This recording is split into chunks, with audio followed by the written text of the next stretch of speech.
hope everyone's still keeping their arms wet. So, I'm doing a water change today on my Biocube. I have promised this video, but it took me a while to get all this set up.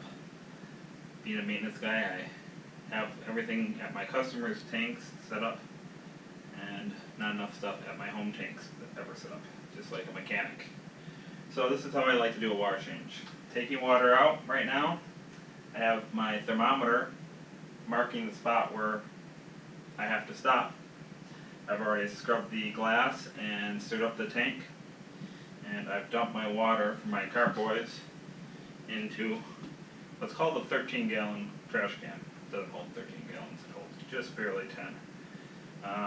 Once the water hits this level down here, my magnet, I also like to bring my magnet around to the front. This is kind of hidden.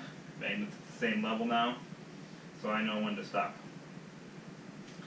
So once the water's down to this level, I'll pull up the siphon and then start adding the water from this container. This is how I do water changes on much larger tanks. It's one reason why I'm a fan of a larger tank. You'll spend the time and money to make things easier. Here, having the tank in my daughter's bedroom, I don't really have a place where I can hide this and have a big pump system like if I had a big tank down in the basement where I've made all the commitments. But this makes it a lot easier. If you try dumping water from a cartboy or a 5-gallon bucket, you're going to knock over corals and everything like that. It's no fun. So pumping it nice and slowly out of here means you don't lose corals.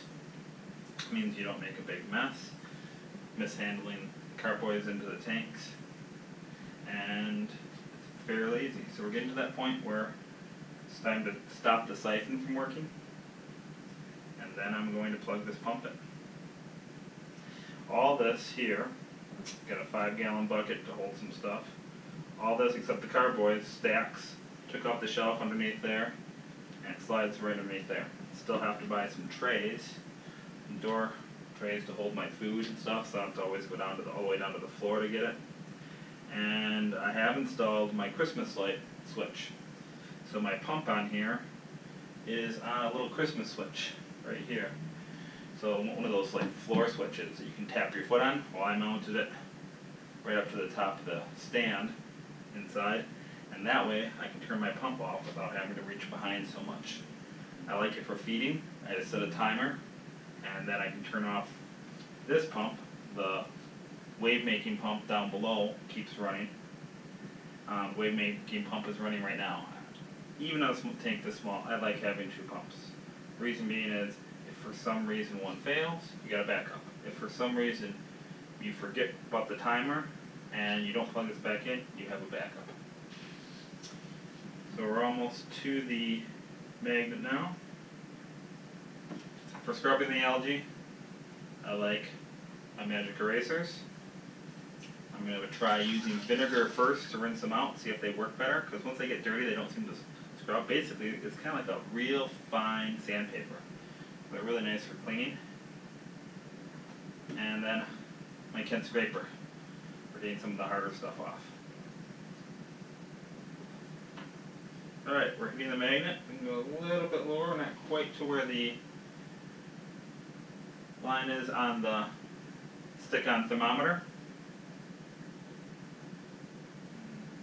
There we are. Pull out my siphon.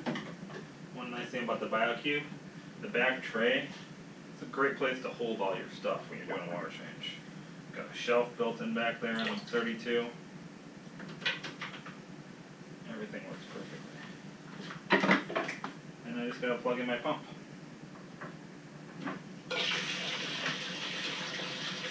And now instead of having a big dumping of a bucket that will knock over corals, I have a nice spray of water.